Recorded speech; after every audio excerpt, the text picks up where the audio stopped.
मेरे सामाजिक परिवार के सभी सदस्यों और जो अभी सामाजिक परिवार के सदस्य हो जाएंगे वीडियो देखने के बाद, उन सभी को यथोचित अभिवादन। राजस्थान में जो कांग्रेस कर रही है वो दरअसल सैंपल है, नमूना है कि पूरे देश में जो कांग्रेस की दुर्गति है वो क्यों है। वैसे तो मैं कांग्रेस की दुर्गति की वजहों पर और उसके भविष्य पर आज कोशिश करूंगा कि जो रशीद किदवई जो पत्रकार हैं, बहुत सीनियर जर्नलिस्ट हैं और 24 अकबर रोड के लेखक हैं, सोनिया गांधी की जीवनी के भी लेखक हैं, उनसे मैं बात करूंगा। तो संभवतः देर शाम तक या रात तक वो मैं इंटरव्यू डालूंगा, तो उससे आपको बहुत कुछ स्पष्ट होगा। लेकिन कांग्रेस क्या कर रही है? कांग्रेस अपने लोगों को कैसे एक एक करके बाहर कर दे रही है। वो सिंधिया और पायलट का बाहर जाना भर नहीं है, वो बाहर जाना समझ में आता है कि कैसे कांग्रेस के नेता या कांग्रेस के लोग वो उस भेड़ चाल का शिकार हो गए हैं जिसमें किसी भी हाल में कोई दूसरा स्वर अगर सुनाई दे रहा है तो उसको दबा देना, उसके खिलाफ चीखते हुए बात करना, चिल्लाना। और इसी में सिंधिया बाहर गए, इसी में पायलट बाहर जा रहे हैं। हालांकि अभी तक सचिन पायलट ने कांग्रेस पार्टी नहीं छोड़ी है, अभी तक सचिन पायलट किसी भी तरह से कांग्रेस के खिलाफ नहीं गए। और आप सोचिए कि ये कोशिश करने वाले कौन होते हैं। आपने ध्यान दिया होगा कि कमलनाथ ने कहा था कि सड़क पर उतरना है तो उतर जाएं। सिंधिया ने जब कहा था कि अगर लोगों की समस्याएं नहीं, उसका समाधान नहीं निकला तो मुझे सड़क पर उतरना पड़ेगा, तो कमलनाथ ने कहा कि जिसको सड़क पर उतरना है वो उतर जाए।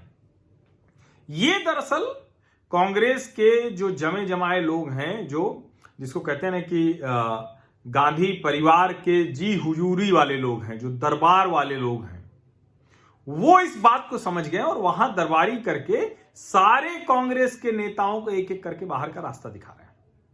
अब सोचिए, कल जिस तरह का बयान, जिस तरह की बात अशोक गहलोत ने की है, उसको सुनते हुए शर्म आएगी।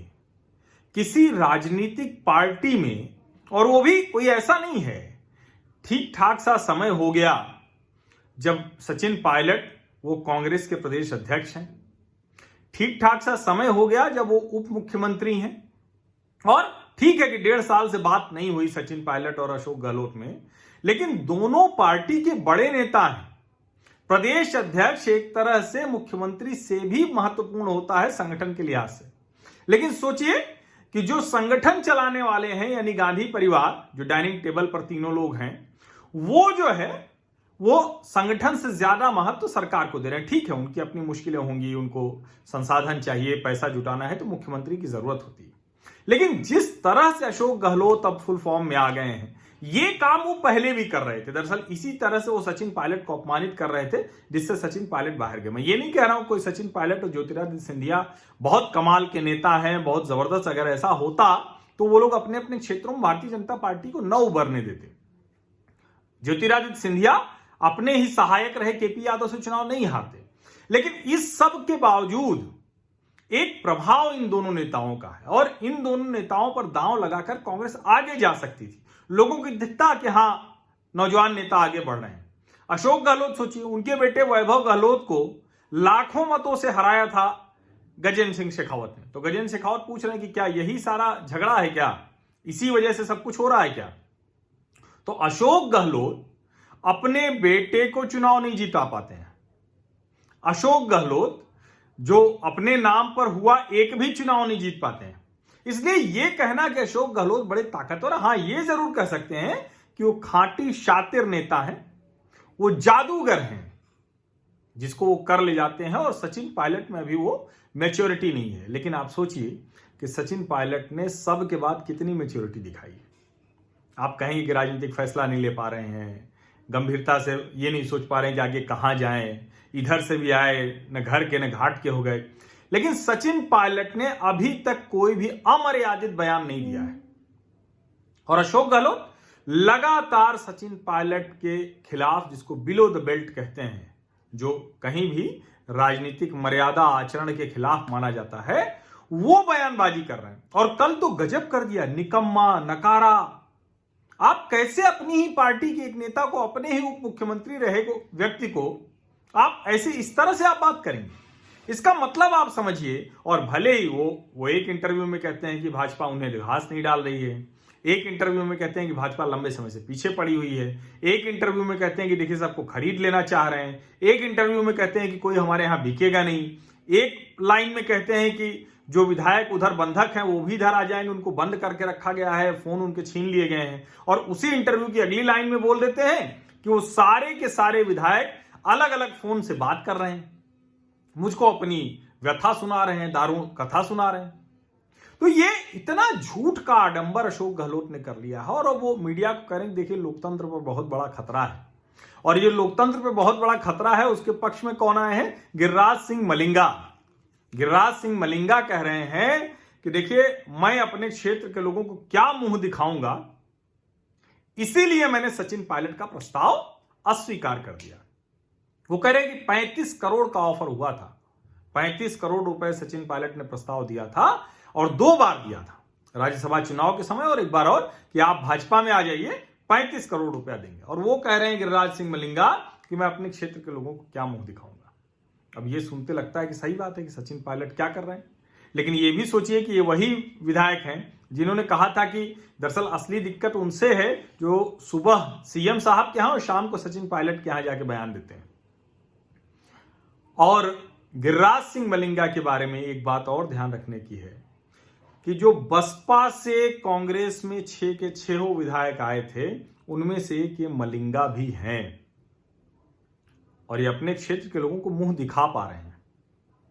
ये आप बात समझिए, ये राजनीति का इतना निकृष्टतम स्वरूप, इतना नीचे स्तर पर। और इसमें मैं ये नहीं कह रहा हूं भारतीय जनता पार्टी प्रयास नहीं कर रही, खूब प्रयास अब कर रही होगी, कर रही है, ऐसा दिखता है, लेकिन इस तरह से अपने पार्टी के लोगों को इतने घटिया स्तर से बात करना, इतनी हल्की बात करना, इतनी शर्मनाक टिप्पणी करना, और उस शर्मनाक टिप्पणी में निजी रिश्तों को घसीट लेना। अब ये सामान्य चर्चा है, ये चर्चा चलती है, व्हाट्सएप पे जोक चलता है, मजाक चलता है कि वहां उमर अब्दुल्ला और फारूक अब्दुल्ला साहब को इसलिए छोड़ा गया क्योंकि सचिन पायलट अब भाजपा के नजदीक आ रहे हैं, और चूंकि जो सारा अब्दुल्ला हैं जिनका विवाह सचिन पायलट से हुआ, वो सारा पायलट हो गई हैं, उनके जरिए ये सब डील की गई। ये व्हाट्सएप जोक हो सकता है, मजाक हो सकता है, राजनीतिक विश्लेषक के तौर पे, पत्रकार के तौर पे हम लोग कह सकते हैं कि ऐसा भी हो रहा है, लेकिन कांग्रेस पार्टी का कोई बड़ा नेता सीधे तौर पर यह कहे बिना किसी प्रमाण के।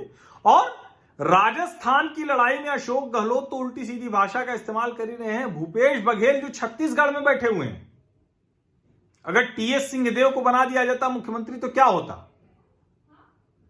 वो सचिन पायलट को कह रहे हैं कि सचिन पायलट दरअसल जो सारा अब्दुल्ला, उमर अब्दुल्ला, फारूक अब्दुल्ला हैं, उनकी वजह से भाजपा के पक्ष में गए, और चूंकि वो भाजपा के पक्ष में जा रहे हैं इसलिए उमर अब्दुल्ला और फारूक अब्दुल्ला की रिहाई हो गई। उमर अब्दुल्ला, फारूक अब्दुल्ला की रिहाई कितने दिनों में हुई? और उस वक्त क्या दूसरे नेताओं की रिहाई नहीं हुई? क्या दूसरे जो नेता जो डिटेन थे पब्लिक सेफ्टी एक्ट में, उनकी रिहाई नहीं हुई? लगभग सबकी रिहाई एक साथ हुई।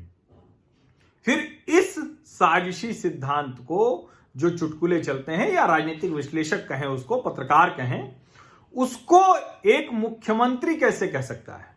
और इस पर जो उमर अब्दुल्ला की टिप्पणी है वो कांग्रेस की सारी दुर्दशा, सारी दुर्गति को चिन्हित कर देती है। बहुत उन लोगों के बीच में संवाद चला है, उन्होंने जम्मू कश्मीर नेशनल कॉन्फ्रेंस की वेबसाइट का एक पूरा जो उनका है कि ये झूठे आरोप हैं उसको डालते हुए ट्वीट किया है उमर अब्दुल्ला ने कि अब मैं इससे तंग आ गया हूं रोज रोज की घटिया हल्की टिप्पणी से।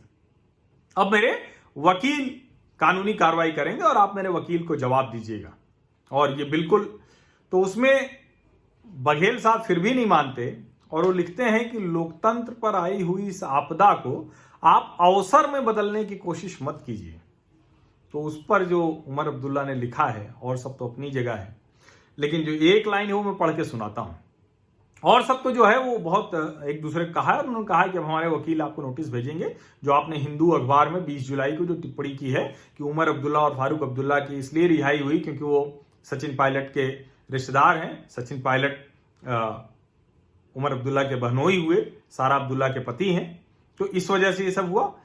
उन्होंने कहा कि you don't know your friends from your opponents. आप अपने दोस्तों को अपने विरोधियों के जरिए नहीं जानते। This is why you people are in the mess you are in. इसीलिए आप लोग इस स्थिति में हैं, इस दुर्दशा में हैं जहां पहुंचे। ये छोटी बात नहीं है। और सोचिए कि सिर्फ भूपेश बघेल नहीं, अशोक गहलोत भी कह रहे हैं कि वो ये कहता है, वो ये कहता है, वो कहता है, निकम्मा नकारा तो कहा ही। कहा क्या मैं बैगन बेचने थोड़ी ना आया हूं, मैं मुख्यमंत्री हूं। दरअसल ये सब मनोदशा बताती है कि कांग्रेस पार्टी के जो नेता बचे हुए हैं, जिनके पास कुछ कुछ चीजें हैं, जिनके पास कुछ अधिकार है, कुछ राज्य हैं, कुछ मुख्यमंत्री की कुर्सी है, वो किस तरह से व्यवहार कर रहे हैं।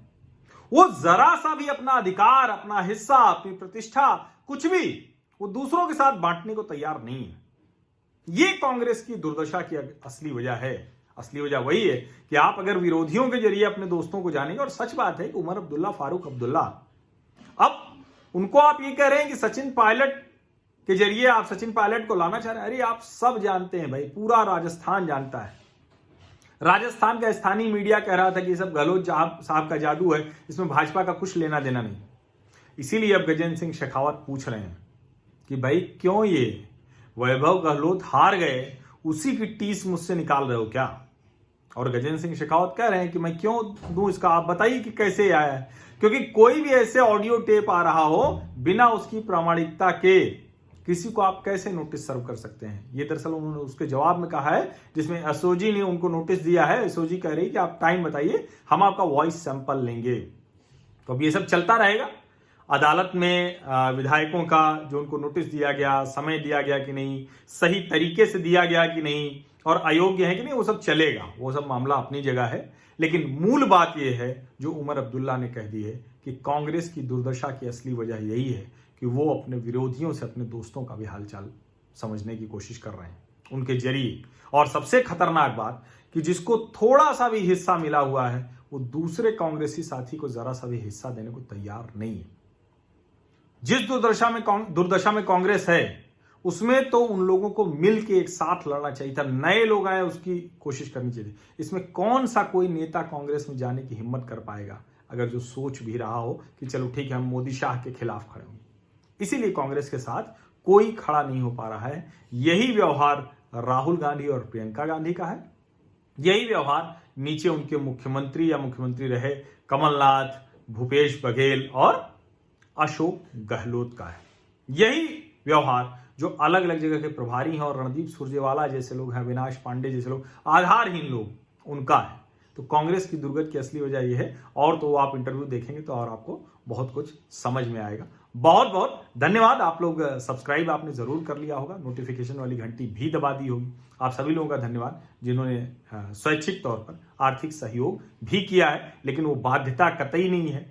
आप एक चीज सिर्फ मेरी मदद कीजिए, जिसके लिए मैं आपको दबाव डाल के कहता हूं, अधिकार पूर्वक कहता हूं कि सब्सक्राइब जरूर कर लीजिए, नोटिफिकेशन वाली घंटी दबा दीजिए, जिससे सामाजिक परिवार बड़ा हो और मैं आपको हर राजनीतिक, आर्थिक, सामाजिक खबर देता रहूं।